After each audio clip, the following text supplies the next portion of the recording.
Pete Buttigieg tries to lie about Biden border policies on CNBC, and he got, well, Buttigieg slapped. We'll show you all the gory details.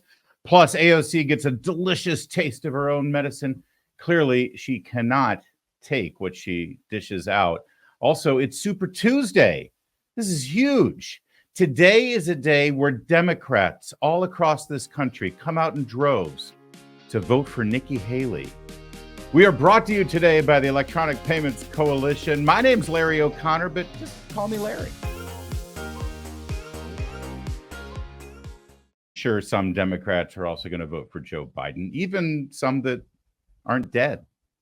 So that's fun. Hey, thanks for watching us. We're live on Rumble right now, noon Eastern every day. And make sure you catch us either live or after the fact on your favorite video watching platform, except maybe not Facebook and Instagram today. What's going on there, Zuckerberg? Get your act together, will you? You know Elon Musk is having fun with this. Let's get right to it with Pete Buttigieg showing up on CNBC. Boy, they gotta trot Mayor Pete out there to try to do some damage control over the disaster that we're seeing in this country. And Pete is the guy who's supposed to speak with the moderate and reasonable kind of tone. Pete Buttigieg represents everybody's gay nephew, okay? Or the gay son of your best friend, right? This is supposed to appeal to the very reasonable suburban moms who just like that guy. And he always speaks in very, very moderate and reasonable tones, even though if you close your eyes, he sounds like Kermit the Frog. And he tried to make the case that everything on the border is just fine. In fact, if there's any problem, it's all Republicans' fault. Joe Kernan at CNBC was having none of that. The whole move to try to come up with something by the administration and obviously bipartisan, that didn't come until it became clear it was going to be a major campaign issue. And only then did the Biden administration get interested in it. And every time I hear those hold on, let's be clear here, though. Let me finish first. But every time we hear those talking points that suddenly it was Republicans who ruined the border, that's why people get so frustrated. We know what President Biden said about inviting people in. We know that he got rid of all the things that were keeping the border closed that President Trump had put in. We know that he got rid of all those. So when you say it's not his fault, that's literally not true. It's literally not true that he got rid of the measures. But sure, he got rid of family separation.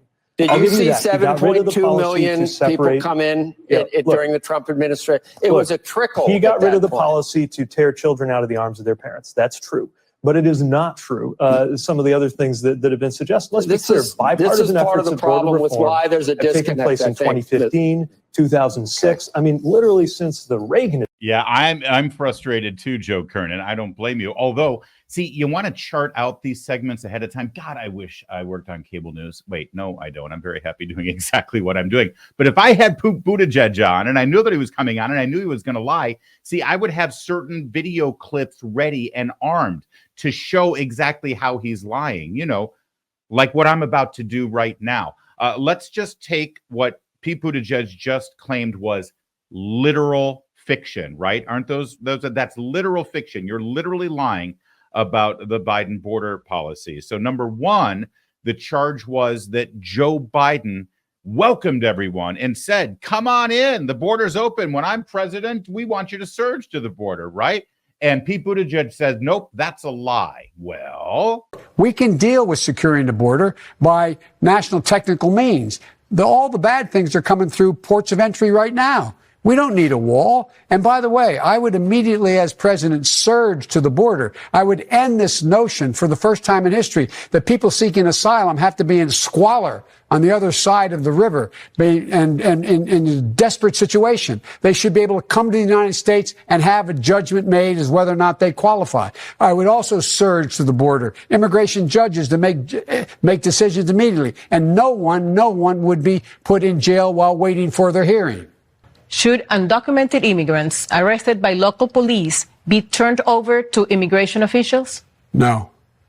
In the first 100 days of my administration, no one will be deported at all. From that point on, the only deportations that will take place are commissions of felonies in the United States of America. So to be clear, only felons get deported and everyone else gets to stay? Yes. There you go. So that's from the debate when he wanted the Democrats' nomination, right? And you couldn't be radical enough for Democrats back when you wanted the nomination. So not only are we going to reverse Trump policies and not build a wall, but we're going to surge to the border. And anybody asking for asylum, come on in. You deserve to be heard. All right.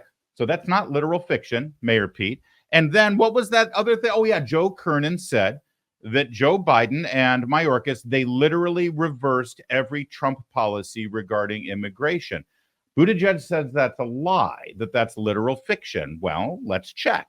And I'd like to understand from you what Trump-era immigration policies have been banned, ended, reversed, and if any investigations are underway by you.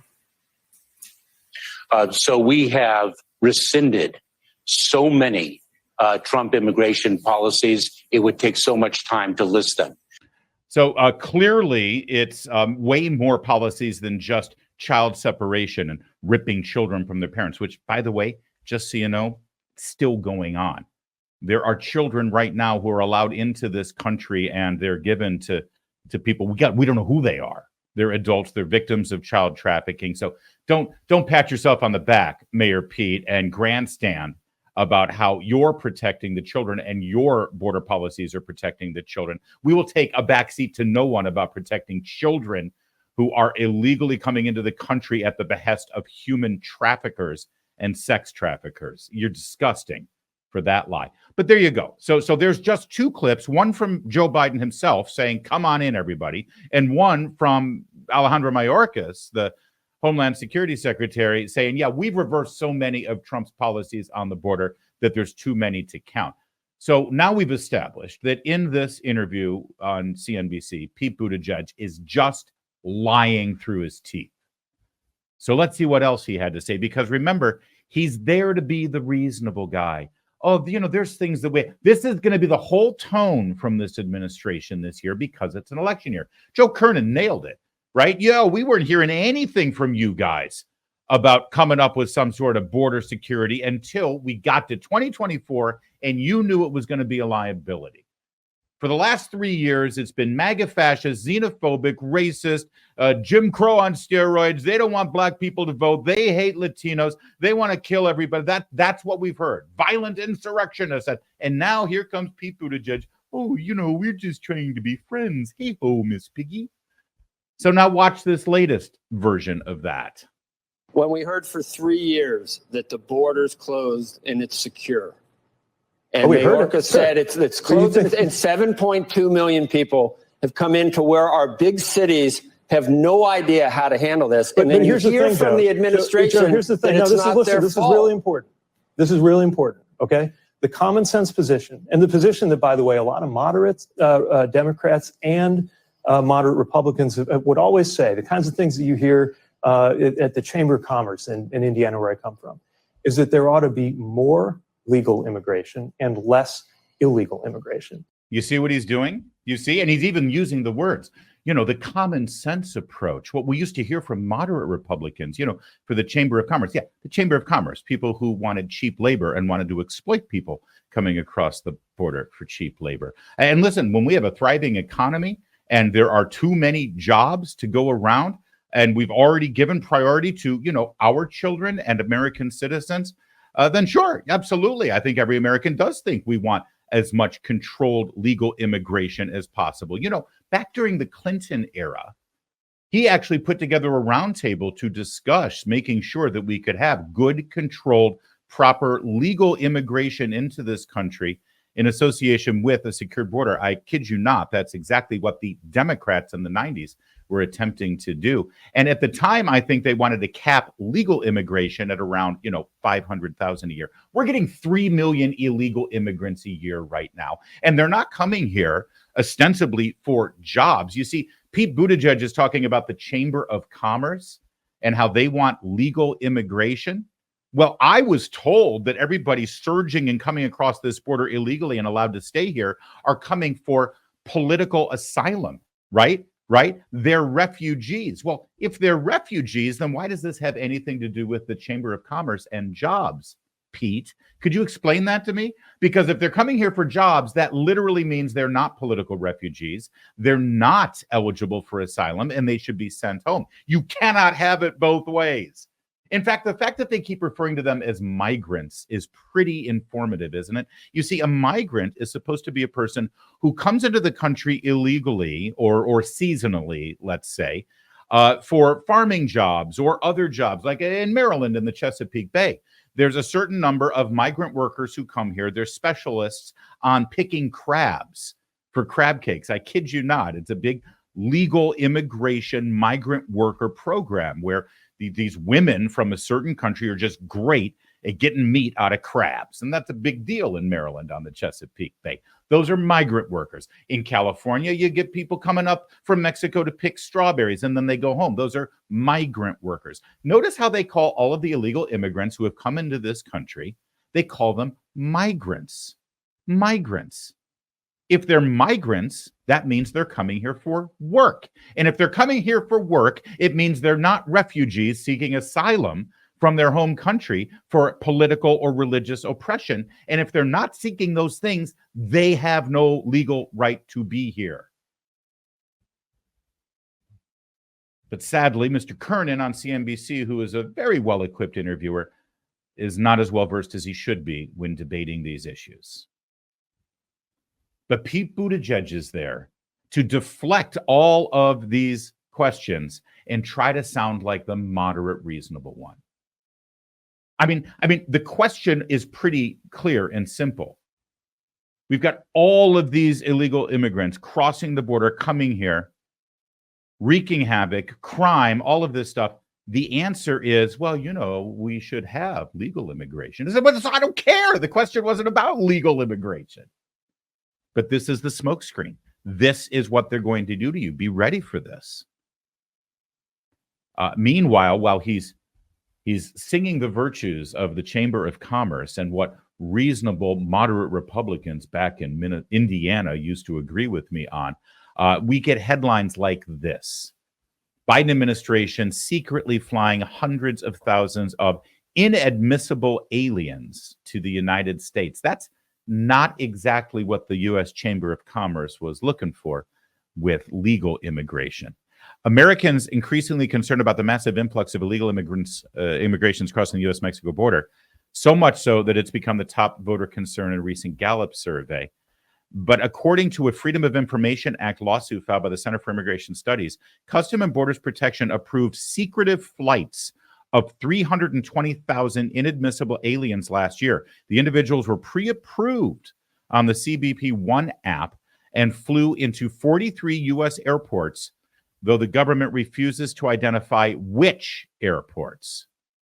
And from Center for Immigration Studies, Todd Bensman, the agency's lawyers have cited a general law enforcement exception without elaborating until recently on how releasing airport locations would harm public safety beyond citing the sensitivity of the information. No, they just don't want you to know that it's happening in your town. When the government won't say which foreign airports the inadmissible aliens are coming from, according to Bensman, only citizens of Cuba, Haiti, Venezuela, Nicaragua, El Salvador, Guatemala, Honduras, Colombia, and Ecuador are eligible for the program. So now why would they do this? Why would CBP fly in hundreds of thousands from their countries here directly to the airports? Why? Because that's hundreds of thousands who won't be at the border. It's about the photo op. They are going out of their way and bending over backwards to bring in people who normally should not be allowed into this country, and they're flying them in. When was the last time you got a free air flight from the U.S. government? When was the last time they flew you or your family somewhere that you wanted to go? You don't count, you see. You should have come from Haiti. But no, pay no attention to that. Just pay attention to Pete Buttigieg, who tells you that this is really for wanting legal immigration, and we just need to reform the system so all the people coming here illegally can come legally, which doesn't really change the issue or solve any problem at all, except that it does make the people who are coming here on a faster track for citizenship and voting for Mayor Pete in 2028. And while we're at it, establishing the lies of Pete Buttigieg, let's dip into the economy, shall we, and see what he has to say about that. 18% say the president's policies have benefited them economically. Even among women, 20% more say Trump's policies benefited them than Biden's. What do you attribute that to, and how do you fix that? Well, you're right. When you look at the numbers across our economy, all-time highs in the stock market, record job creation, unemployment that hasn't been this low for this long since before I was born, you see so many good things happening that we want to tell the story for. And I'm one of those who definitely believes the president deserves more credit for those achievements. Yeah, on this, we agree, Mayor Pete. Biden deserves all the credit for everything that's going on in this economy. You and he and Kamala, they need to be out there more bragging about their economy. Keep using that phrase, Bidenomics is working. That's really going to hit home. See, he's considering right here this poll that shows that Americans think the economy blows. And the only reason for it is because they haven't been effective getting their message out, because the mainstream media is so right wing and not helpful at all to Democrats or this administration. It's so insulting when a politician sits up there and says the economy is great, but people don't know it.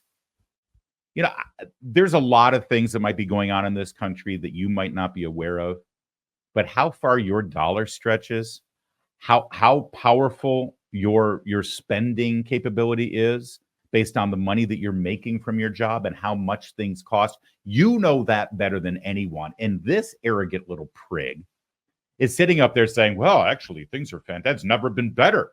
And if people don't believe it, well, it's because we're not getting our message out. Okay, Pete, do it. Be out there every day. Keep bragging about Bidenomics. Have you noticed they're not saying Bidenomics is working anymore? I wonder why. Have you noticed that when the president goes to campaign for himself and for re-election, he's not saying, hey, are you better off now than you were 4 years ago? I mean, that's usually what an incumbent says. He's not saying, yeah, let's keep the good times rolling. I want to give you 4 more years of what I've already delivered. No, they're not saying a whole lot of that. In fact, they're not saying a whole lot at all about anything that they have done. They're not extolling the virtues of their policies. They're just demonizing their opponent when they're not trying to throw him in jail. And many of his voters in jail while they're at it. That's Mayor Pete. And again, let's just finish on a note that we can all agree on. Pete, keep at it. Keep talking about what a great job you and the president have done with the economy. It's eventually the word will get out. Eventually people will agree with you. I promise. You definitely know better than the American consumer and the typical American family about how great things are. Just keep telling them. Just keep telling them. Let's talk about our friends at Electronic Payments Coalition for a moment, shall we? Millions of Americans right now earn and use credit card rewards. I know I do. For hotels, for airlines, for cashback. I've got all those going on my credit cards. Well, corporate mega stores right now, they want to take those rewards away. Rewards we use on groceries, on school supplies, the cashback to save on gas and grow our small businesses. And of course, the travel miles we use to make memories and visit loved ones. The Durbin-Marshall credit card bill is going to eliminate credit card rewards. No more travel miles, no more cashback. Lawmakers help corporate mega stores line their pockets. American families pay for it. And we're sick and tired of that. Tell your senator to oppose the Durbin-Marshall credit card bill. Visit handsoffmyrewards.com and take action today. That's handsoffmyrewards.com. Alexandria Ocasio-Cortez was seeing a movie in Manhattan with her pasty, ginger, sort of soft boyfriend. Oh, fiance. Or are they married now? I can never get it straight with those two. They're like Meghan Markle and Prince Harry, aren't they? I mean, without the nobility. Anyway, Alexandria Ocasio-Cortez is trying to watch a movie, and she got confronted by protesters, not right-wing conservative Tea Party members, not MAGA hat-wearing protesters. No. These are protesters of her own making. These are protesters of her own kind. These are left-wing, radical, pro-Hamas Marxist protesters who think that AOC is 2 in the tank with the Jews. That's right. She hasn't been hard enough on Israel. And here's what happened. You refuse to call it a genocide. I need you to understand. It's not okay that there's a genocide happening. You're not actively against it. You're lying. I'm lying. You're not. You went on TV and avoided talking about it. For what? Because now you can't say it's a genocide or what you're deciding for political race. You can't call it a genocide. Then how do you say we're not lying. We're not lying. You've been We're not saying it in TV. interviews. It's insane. You haven't been calling it a genocide. Don't tell me I'm lying. Then just say it's a genocide. Just say it. Over 30,000 people are dead, AOC. You can't just say it for once. Just say the word. That's it. That's all we want you to say. Or you're not angry about people confronting you publicly. You can't call it genocide. Over 30,000 people have died. Stop. Okay? Stop. We're not doing anything. We're just talking to intellectual participation. That's all we're doing. That's it. Cut it, and you're going to cut this, and you're going to clip this so that it's completely out of context. I already said that it was, and y'all are just going to pretend that it wasn't over and over again. It's up, man. And you're not helping these people, and you're not helping them. You refuse to. You're not helping them. Well, she needs to watch her language. What a potty mouth that is. She dropped an F-bomb on us. I do like the ginger Pillsbury Doughboy tried to look intimidating there, but I don't think it was happening. Now, she brings the fire. I mean, honestly, who do you want to be in a fight with here? Who are you more concerned about between these two? Hold on. Let me get a good here we go. I mean, who are you more intimidated by when they meet you in a dark alley in New York? I honestly, ginger Pillsbury Doughboy, I think I can take, but she will knife you. All right, so let's unpack this because it's pretty delicious. They're upset, as you may have heard, because she won't call what Israel is doing to protect their country from Hamas terrorists. They won't call they're upset because she won't call it a genocide. All right, and do you know why it shouldn't be called a genocide? Well, because, I mean, it's not a genocide. It's not a genocide by any stretch of the imagination. And in fact, if you're upset that people from the Hamas terrorist groups are being killed, or in some cases, innocent bystanders there in the Gaza Strip, if that bothers you, and it bothers me, you should be putting pressure on Hamas to surrender completely, hand over all of the hostages, and actually end this war, but they refuse to do that. If your concern is about the dead terrorists instead of about the hostages that continue to be held against their will and sexually assaulted and worse, well, you've got a broken moral compass. And those protesters do, in fact, have a broken moral compass. And their beef with Alexandria Ocasio-Cortez, apparently, is that she won't call it a genocide, right? But see, here's the beautiful part of it. Watch this tail end again. We're not doing anything. We're just talking to intellectual participation. That's all we're doing. That's it. Cut it, and you're going to cut this, and you're going to clip this so that it's completely out of context. I already said that it was. Wait a minute, what? I already said that it was. So she did say that it was a genocide? I'm sorry, she called it a genocide? Because that's kind of newsworthy. Did I miss that? So now, I mean, for a second there, I was actually feeling sorry for her. That she's standing her ground, and she may be pro-Hamas, and she may be standing shoulder to shoulder with her squad members, Ilhan Omar and Rashida Tlaib. And she may, be wrong on every possible issue, but she won't go so far as to say that Israel is guilty of genocide. But now she's saying that she already did, and they're just going to edit this deceptively? That's all we're doing. That's it. Cut it, and you're going to cut this, and you're going to clip this so that it's completely out of context. I already said that it was, and y'all are just going to pretend that it wasn't over and over again. It's up, man. And you're not helping these people, and you're not helping them. You're just going to deceptively edit this and cut it and make it look like I didn't say what I said and said something that I didn't say. I know, because I've done Meet the Press before, and I know how those people operate.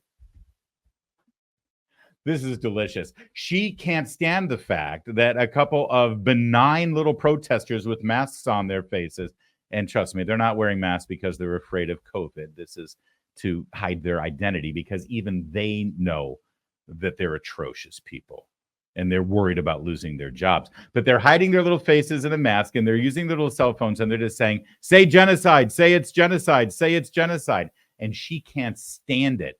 Boy, have you ever seen her that emotional, that fired up, that angry? And this is the person who, by the way, famously said that the whole point of protesting is to make people uncomfortable. Activists take that discomfort with the status quo and advocate for concrete policy changes, man. Popular support often starts small and grows. To folks who complain, protest demands make others uncomfortable. That's the whole point. Now, of course, that was put out in December of 2020 in the wake of the George Floyd protests and the Black Lives Matter protests, and we'll just fill in your left-wing cause that she gets rich and powerful off of protests. And if you complain about those protests and think that it's a problem that your streets get shut down by people who worry about the temperature of the weather on any given day, and you can't get to work or you can't get your kids to a hospital because they're sitting in the sidewalk blocking traffic or shutting down a bridge or an overpass, or dump cans of soup on a great work of art, or burn down businesses and loot stores, if you dare to complain about that, the whole point of protesting is to make people uncomfortable, man.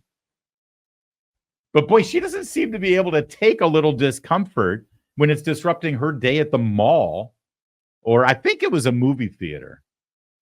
I'm not sure. But she was just trying to have a pleasant afternoon in Manhattan with whoever that guy is. She just can't seem to take it. And let's not forget, this is somebody who joins every protest she's down with, every march, every civil disobedience, whatever the cause. In this case, it was about making sure that babies could be killed before they're born. This was famously in front of the Supreme Court. And I mean, she was even willing to get arrested.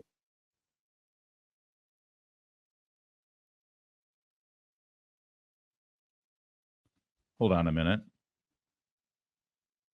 They're carting her away and arresting her in handcuffs.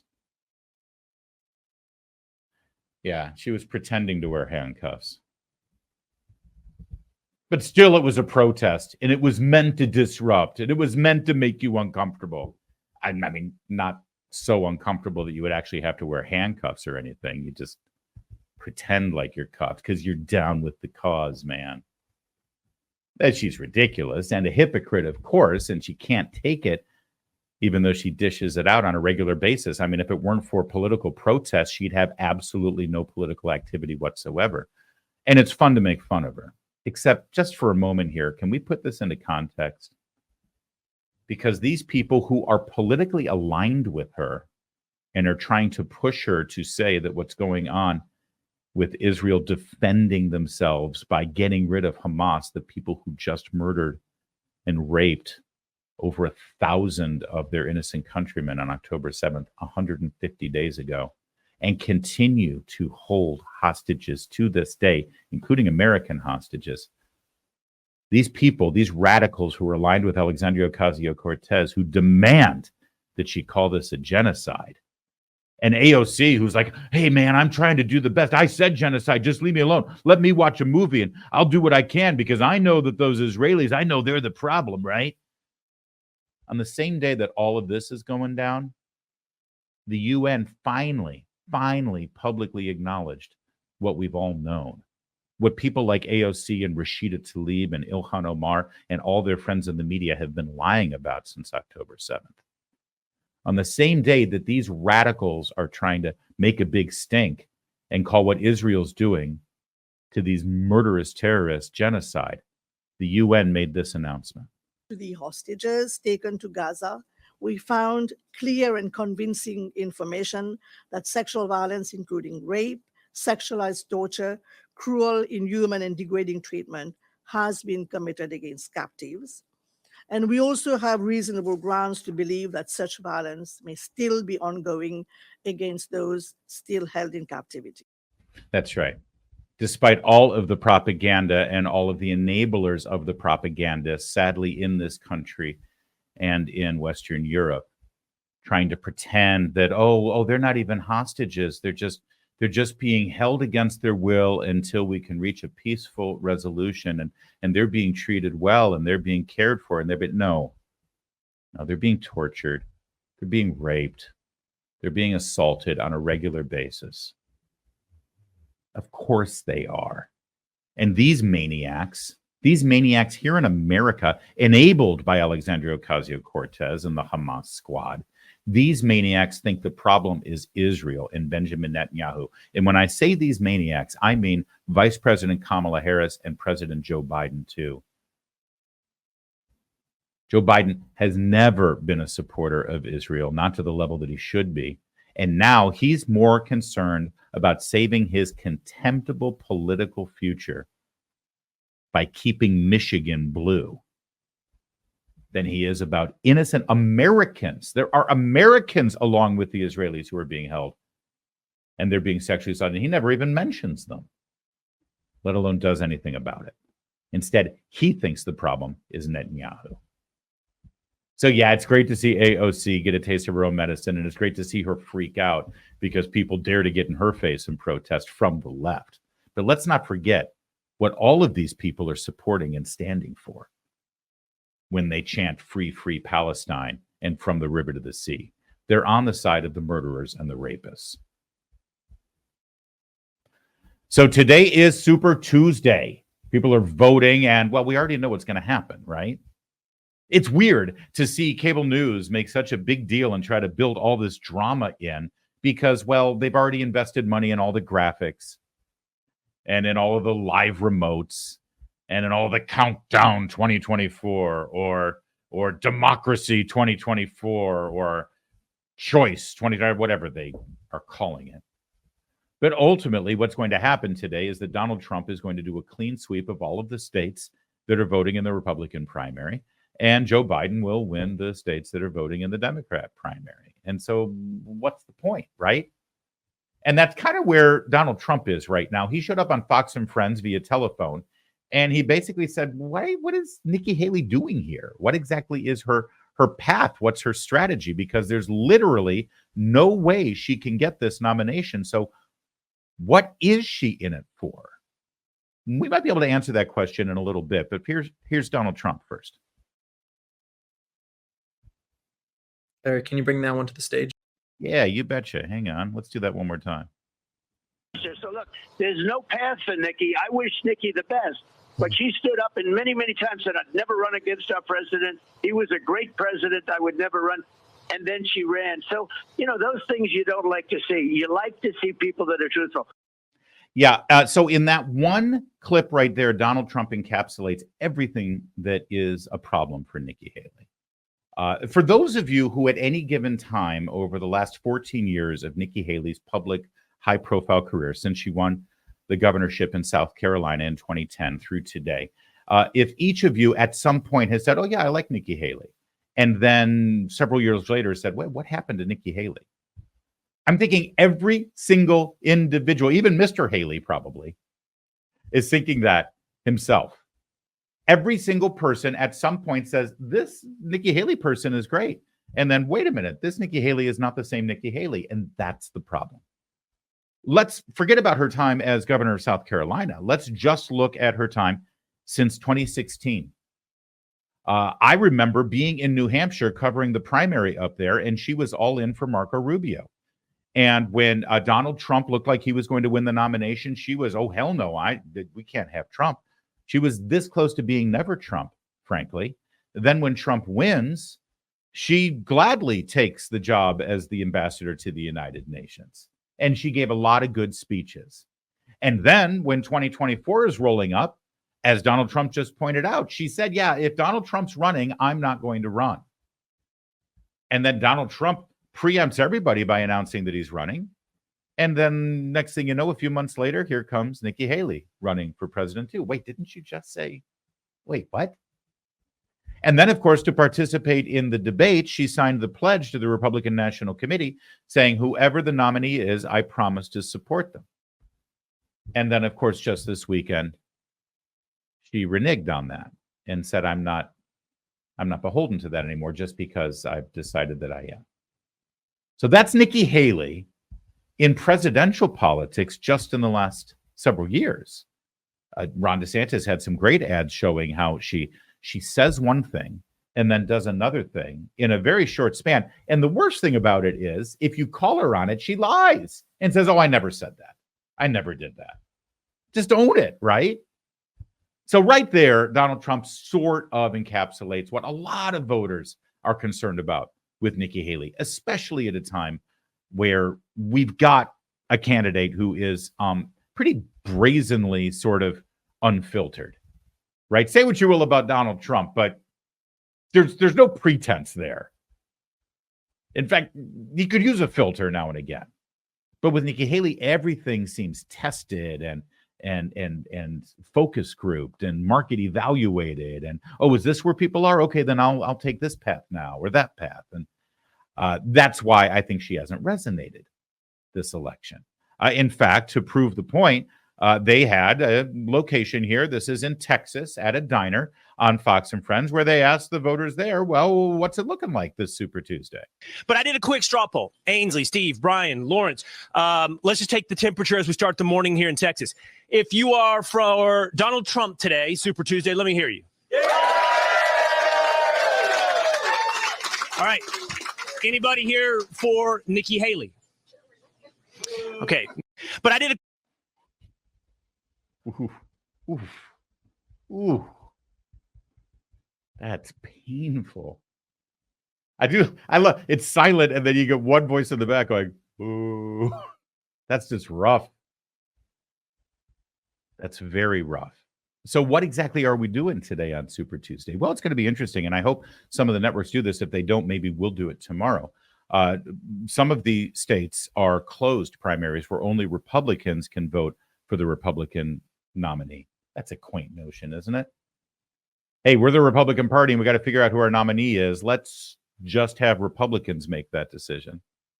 But then you've got other states where if you can register day of or something or in the last week, and then you can vote in the Republican Party. You've got some states where it doesn't matter. You can be a registered Democrat and you say, yeah, I want to vote for the Republicans this time.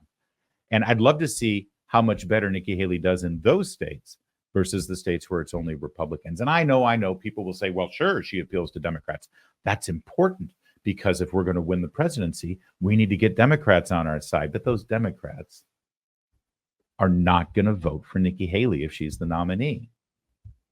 We know that. The exit polling shows it. They're doing it because they want to send a message to Donald Trump.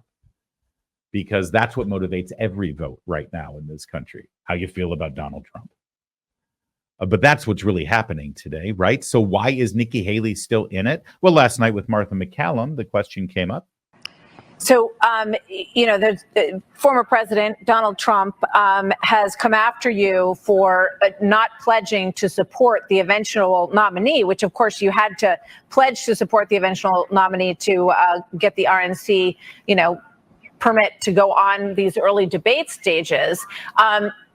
Now, what do you say about that? You answered the question yesterday, so I'll ask you again. Will you support the eventual nominee for the Republican Party? Well, I think you should ask him if he would support the eventual nominee if it was me. I mean, nobody's asked him that, and I think that's the case. Look, the convention's not till July. There's a lot of time. I mean, I have said very clearly how much I think Joe Biden is a problem, how I think he's dangerous for our country, and how I think we need to go in a different direction. But I don't think Joe Biden or Donald Trump should be president. That's why I'm running. And I don't think a lot of other people think the same thing. Millions of people will vote tomorrow, and they're going to have their voices heard. This is not an an anti-Trump movement. This is a pro-American movement. These are people who are tired of the wasteful spending, and Donald Trump's not talking about the fact that he put us $8 trillion in debt in 4 years. These are people who want to go and see a secure border, and they don't like the fact that Trump stopped Congress from trying to fix the bill and pass a strong border bill. This is about national security, where we should be preventing war, and Trump said he would stand with Putin as he invaded our allies. It's a totally different set of policies that we're talking about, that we want to see America go in a strong direction. And so I think people will have the chance to vote tomorrow, and it's going to be a great day. Did you follow what happened there? I talk all the time about how Biden's a problem and he shouldn't be president. Neither should Donald Trump. And this isn't anti-Trump. This is pro-America. Now let me spend the next minute ripping Trump apart. And she didn't spend much time ripping Biden apart, did she? Why? See, if she spent her campaign right now attacking Joe Biden instead of Donald Trump, then I think a lot of Republican voters would be pretty forgiving about that, because she'd be a weapon in the arsenal for the Republican Party to make their case that it's time for a change no matter who the nominee is. But she doesn't do that.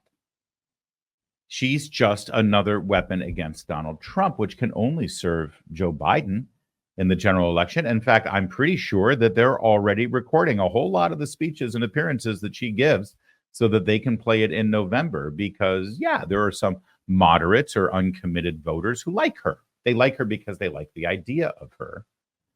And so Joe Biden will say, hey, look, at Nikki Haley doesn't like Donald Trump, so you shouldn't vote for Donald Trump either. That's what she's serving right now. And let's face it, she's not going to get the nomination. She's not going to get enough delegates to even make a showing. She has to win 5 states. These are the rules for the RNC convention. She has to win 5 states to even have standing as a potential nominee at the convention. She's not going to win 5 states.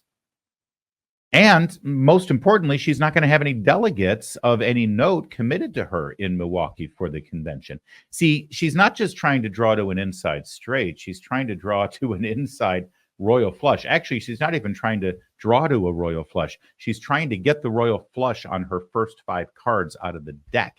It doesn't happen. It's not going to happen. What she's hoping somehow is that Donald Trump gets convicted of a felony, and then in Milwaukee, someone makes a proposal for a change to the rules of the convention, that the Republicans won't nominate someone who's been convicted of a felony. And then she's hoping that she gets enough votes at that convention to win that proposal. Then she's hoping that if they do remove Donald Trump as the nominee, that she'll have enough support at that convention to make her the nominee. Now, I don't think any of those things will happen, but even if all the things right up until that last thing happens, the last thing's not going to happen. And maybe that is what she's trying to do. You see, she's funded by Democrats, and she's funded by Never Trumpers, led by Bill Kristol, who, by the way, I think is also a Democrat now. She's funded by some pretty big interests who don't like Donald Trump and don't want Donald Trump to be president. They don't want Donald Trump to be president so much that they're willing to have another 4 years of Joe Biden as president. That's who's supporting this campaign. Campaigns don't do anything without money. And she's making money, and most of it is coming from those interests. Not interests who want to boost up the Republican Party and make sure the Republican Party is strong to defeat Joe Biden. No, interests who want to hurt Donald Trump. If that's who's funding her, then you must extrapolate from that fact that that's what her intention is. Everyone's trying to figure out what's in it for Nikki Haley. What's her path? How does she get victory? It doesn't make any sense. Well, no. You see, it doesn't make any sense if you're shooting this through the lens of how does this help Nikki Haley? That's secondary. It all makes sense if you shoot it through the lens of what will hurt Donald Trump. Then it all makes sense. Not only is it making Donald Trump spend more money in the primaries, it's also keeping him from being able to access campaign funds for the general election. Because as long as the primary is going on, the election commission rules are is that you can't touch any of the money for the general election until the primary is resolved. It's also keeping Donald Trump as the presumptive nominee to start coordinating with the Republican National Committee. And by the way, it's also keeping Donald Trump focused on Nikki Haley instead of on Joe Biden. And it also serves the purpose of feeding this narrative that the Republican Party is divided, when in fact it's not. Not nearly to the extent it was in 2016 when there were multiple candidates and Donald Trump was winning primaries with 33 or 35% of the vote. He's winning with 55 and 60% of the vote. And he hasn't lost one except DC, which, let's face it, doesn't count.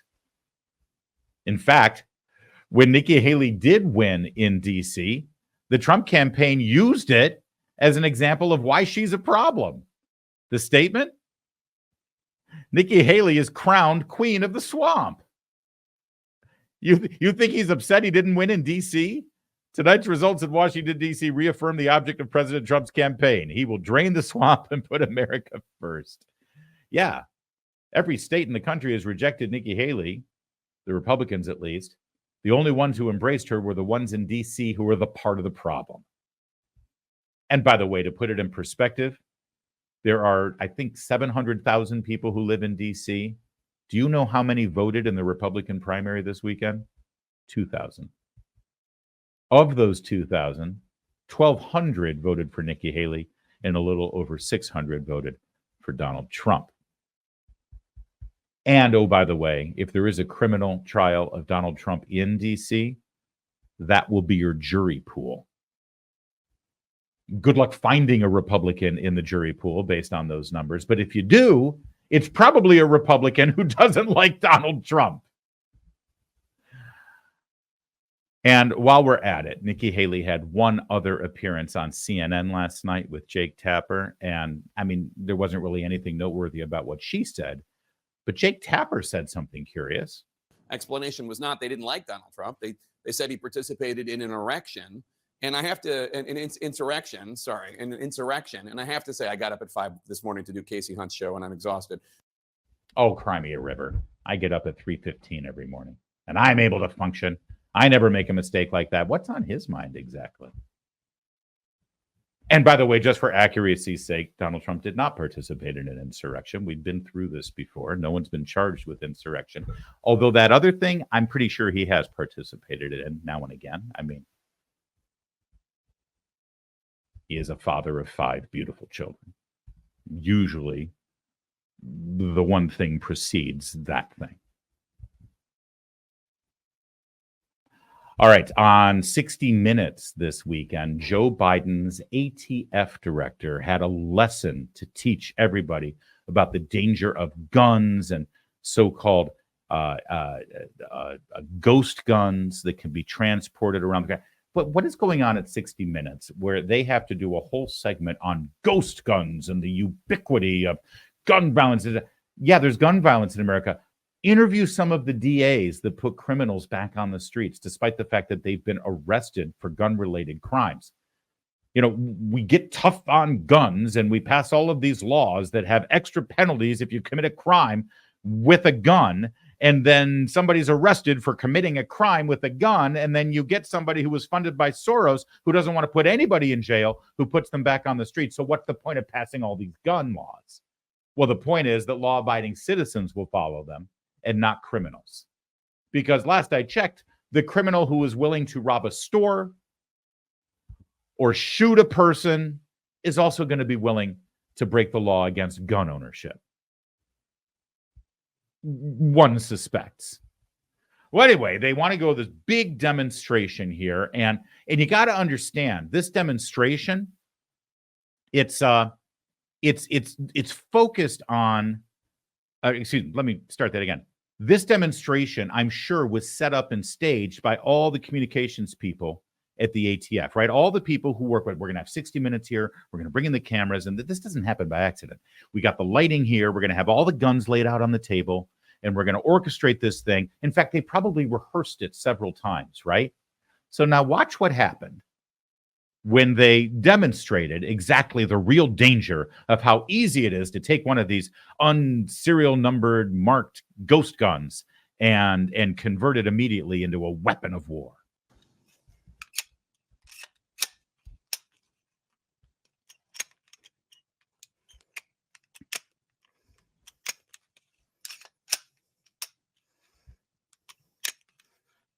this one apart. Now, we're going to watch more of this, but every gun owner in America right now is either laughing uproariously at this or they're cringing and their shoulders are going up on their neck because this is so painful to watch. And I am told by gun enthusiasts that the Glock, the gun that he's actually trying to dismantle here to show you exactly what's going on with these so-called ghost guns, it's actually one of the easiest guns to break down. That's what I'm told. I'm told by some teenagers I know who are in the military right now who learned this the first week on the job. But here we go. By the way, this guy that you're seeing, the ATF director, is the sort of Nimrod politician with the dark hair there who's just observing. The person that you're seeing right now, this is, I kid you not, the the chief of Firearms Ammunition Technology Division. So he's like the top dog there on firearms technology. And, well, let's watch what happens.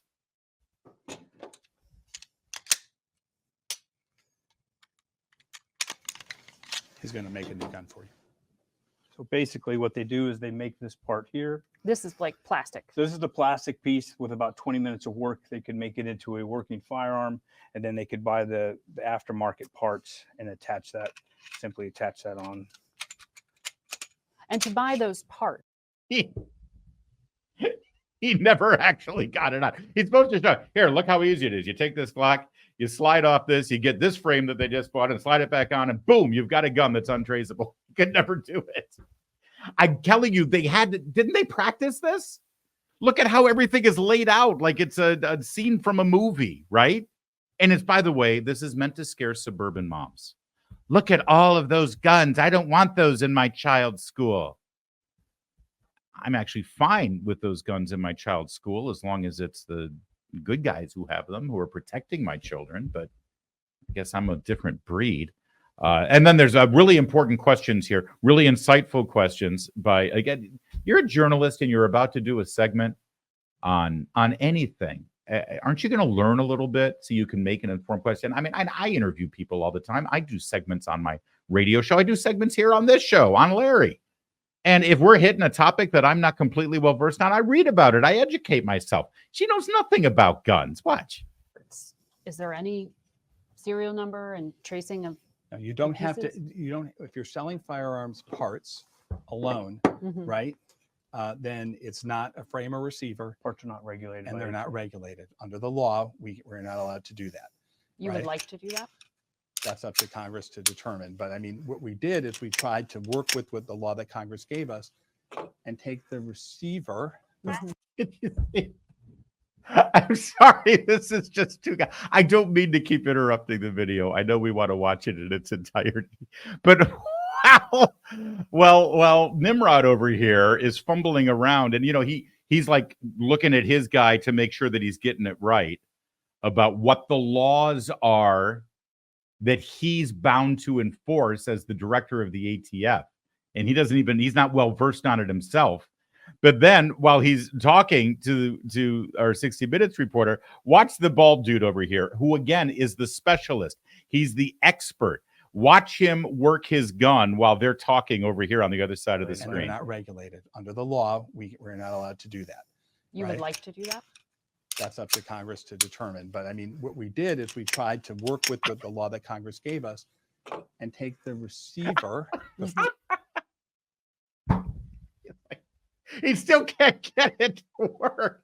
And then eventually he's like, get us out of here. He gives it to whatever aide is hanging off stage. All right. And now we're going to get into more things that we want to do, again, to keep law-abiding citizens from getting their guns or hanging on to their guns. More legislation that won't be enforced, that won't be followed by criminals because, it's kind of definitional for a criminal that you don't care about the law. And so we'll get into more details now about all the things that need to be done. Do you know why this is happening? Again, because it's an election year. They've had 3 years to do their 60-minute segment about the plague of guns in America. But they did a survey. They probably did a focus group. And it turns out people are concerned about violent crime on the streets. Oh, all right, let's roll out a segment on guns. Let's get 60 minutes in here and we'll look like idiots. We'll look ignorant because we don't know anything about guns. and we're in charge of gun policy in this country. Frame. This is a frame. A frame is on a pistol. Receiver's on a long gun. We take the frame and say, hey, you know, Congress said we can regulate the frame, right? And so things that are readily, you know, convertible to being firearms like this, like you said, 20 minutes. This is like the thing that even I could do, right? So made sure that this has to have a serial number on it from now on, right? So that's what we're trying to do. And some of the arguments. Yes, we got to make sure that has a serial number because that will solve the crime on the south side of Chicago. That will stop the carjackings in Washington, D.C. That will protect innocent young college students from being beaten up as they're jogging on the campus of the University of Georgia by someone who shouldn't be in this country in the first place. But one more here that I want to show you just to sort of make you cringe even more if you have any working, functioning knowledge of firearms here. So this is a AK-47 variant that is you can acquire under the GCA, and what they have done is they have attached a bump stock to that. How can you tell that? Sorry, where's the bump stock? Is there like a physical piece? But that's a great question, right? Of course, right? How can you tell, Yeah. right? These two things are the same. They look right. They operate the same. Both of them can shoot right through this 75-round clip. It's a magazine. It's not a clip. I mean, this is one of the ones that has been around forever because they've watched some movies that use the term clip. It's a 75-round clip. Okay, dude. Again, let me reiterate. This is the man who the Senate approved to be in charge of enforcing gun laws in America as the director of the ATF. 75-round clip. But they want to make sure that you can't use a bump stock. And even more importantly, they want to make sure that a disabled veteran who maybe has lost full functioning of their arms because of combat injury serving this country, that when he comes back, that he can't pursue his love, his hobby of shooting when he goes to the range, because bump stocks help that man be able to fire his gun of choice at a range, a right that he literally was willing to die for when wearing the uniform.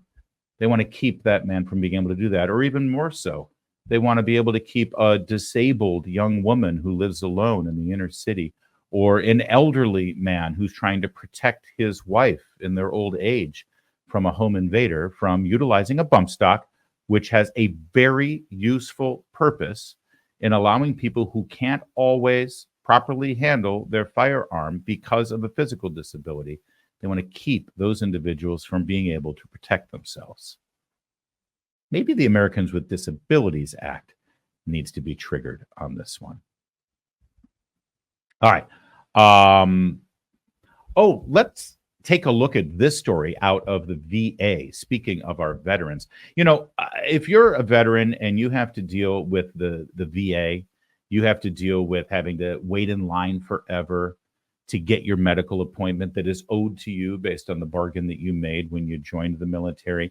If you're having shoddy medical service right now and neglectful medical treatment, which sadly is often the case with the VA, I mean, it's had its ups and downs, and there are some regional hospitals and medical centers that are better than others, and certainly some reforms put in place by Donald Trump during his tenure improved much of the VA's responsiveness and their ability to compete in the market. But for the most part, you don't often hear veterans raving about the great, efficient medical service that they get from their local VA facility. If you're one of those people, you're going to be thrilled to know that they're really prioritizing the most important issue of our time. A director of the Veterans Administration today put out a memo prohibiting the use of this photograph in VA facilities. It's known as the VJ Day in Times Square photographs. And as you can see at the top of this 3-page memorandum, the subject is removal and replacement of VJ Day in Times Square photographs. This is the iconic picture of a sailor celebrating the end of World War II in Times Square, and he grabs a nurse and I mean, is there anything more American and iconic than this? Is there any photograph that properly communicates the joy of peace and victory for the good guys? In World War II, the war most people can agree that we were on the right side of. Most people, except apparently this Biden-appointed director at the VA named Rima Ann Nelson, the Assistant Undersecretary for Health Operations. This is a memorandum dated February 29th. Is this some sort of leap year joke? It was directed to the Veterans Integrated Services Network. That's all the facilities under her control at the VA. This memorandum requests the removal of the VJ Day in Times Square photograph from all Veterans Health Administration facilities in alignment with the Department of Veterans Affairs' commitment to maintaining a safe, respectful, and trauma-informed environment. You see, the photograph in question apparently induces trauma in people.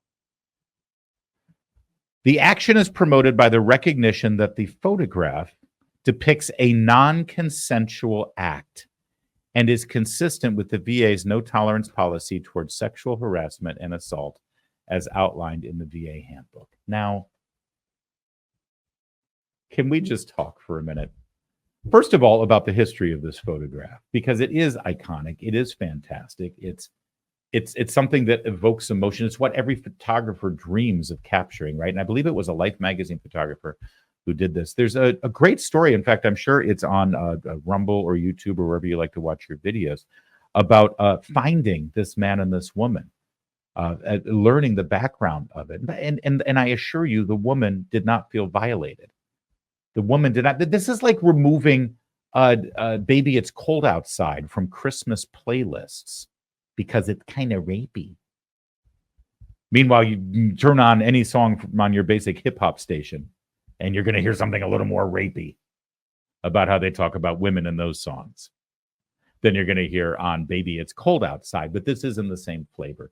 It's the American political Marxist left who don't care about this photograph because of what it depicts, a non-consensual act, and that it triggers people. No, they care about the fact that it shows America as a victorious military might in the heyday of our industrial power. That's what they hate, because they hate our country. And they will do whatever they can to erase any kind of triumph that we've had in the past. How much do you want to bet that... All right, you take your pick. We're not going to set up a bet, but I'll give you multiple choice. Was this memorandum to remove the historic... I want to get the picture up here so that we can, instead of just a... here we go. Instead of the memo. This memo to remove this picture was instigated by a member of the military, a veteran who saw it and complained because it was triggering, or B, a member of the VA staff in Washington, D.C., a political appointee who's never served one day in the military, saw the picture and said, well, we shouldn't have that. I'm going to do something to get rid of that. Or I'm going to throw C in there, if you don't mind. C is that nobody complained. Nobody ever raised an objection. Nobody ever minded this picture on the wall. Somebody just decided they wanted to make a stink out of it and make it their cause. I'm leaning either toward B or C, but I assure you it wasn't A. I assure you this was not a veteran of the United States military who decided that they couldn't bear to see that picture while they were seeing their doctor or their dentist. Now, this story broke earlier today. The memorandum is legit. It is real. It is, in fact, and she is controversial, this woman. In fact, her confirmation hearing was somewhat contentious. Even Senator Sinema, a Democrat at the time, tried to block the nomination because she saw and knew what a nightmare this woman was. But the nomination went forward, and now she's doing exactly what a cultural Marxist leftist who hates America does. You know, a Biden appointee. It tries to erase everything wholesome and wonderful and good about our nation. Well, the story took off over the last few hours, and it got so bad that the actual Secretary of Veterans Affairs had to come out in front of it and said, "Let me be clear." Can I just give you a hint? Anytime a politician says, "Let me be clear," they're about to either lie to you or do damage control, or both. In this case, it could very well be both. "Let me be clear. This image is not banned from VA facilities, and we will keep it in VA facilities." Well, okay, then is your own undersecretary lying? Was she hacked? Is this an Anthony Weiner situation? Could you please accompany this statement, Secretary McDonough, with the removal of your undersecretary for putting that memorandum out? Did she put that out without your approval? Or are you now trying to walk this back because you recognized, based on the calendar, that it would be inappropriate for this kind of thing since it's an election year? Either way, could you please explain the meltdown over at VA? Because last I checked, Veteran Affairs, they don't have the most sterling reputation right now. I think they've got other things to fix and clean up than a picture hanging on the wall. And I assure you tonight, when this comes up on cable news, if it comes up on cable news, I'm sure they'll talk about it on the 5. And I'm sure Jessica Tarlov will say, "This is a fake story. This never happened. This is wrong. The Biden administration, they would never do that. You know they would never do that. This is just another right-wing lie. They don't." Oh, wait a minute. That's right. It was only 2-3 months ago when they actually proposed removing the statue of William Penn from the federal park in Philadelphia, Pennsylvania. You know, the founding colonists of the Pennsylvania colony. They were going to remove his statue because, you know, old white men. Okay, maybe the Biden administration has a bit of a reputation for doing this sort of thing. Right, President Biden? Right? Oh, that's right. Again, it was just last month in this election year when he tried to pretend and lie to you and pull the wool over his eyes, or more importantly, the 20-something who runs his Twitter account tried to lie to you and say, "Let's reflect on how we make history, not erase history." I'm sorry. History eraser says what? Thought so. All right, that's it for today's show. Thanks for watching us live on Rumble. Thanks for the comments. Thanks for the shares. Thanks for the subscriptions. If you're not subscribed yet, please do, so you can get alerted when we go live and also when we put out clips of our show later on. And if you'd like the audio version, please subscribe over at Apple Podcasts or Spotify or wherever you listen to your podcast. Thanks a bunch. We'll be back next time. In the meantime, I'm Larry O'Connor. Call me Larry.